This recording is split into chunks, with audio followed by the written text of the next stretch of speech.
Kasus dugaan korupsi PT Perusahaan Listrik Negara atau PT PLN dikabar merugikan negara mencapai 1,2 triliun rupiah. Berdasarkan informasi yang diterima Tribun Network, polisi mengusut 3 dugaan kasus korupsi melibatkan perusahaan listrik plat merah tersebut.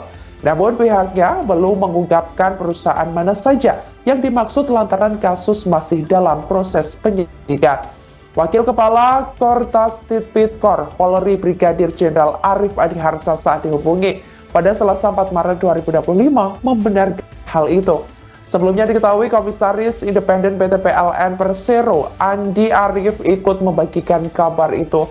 Meski demikian, ia mengatakan bahwa kasus ini belum terang. Pihaknya masih mendalami kasus tersebut seperti waktu kejadian, total kerugian negara secara pasti. Download Tribun X sekarang, menghadirkan lokal menjadi Indonesia.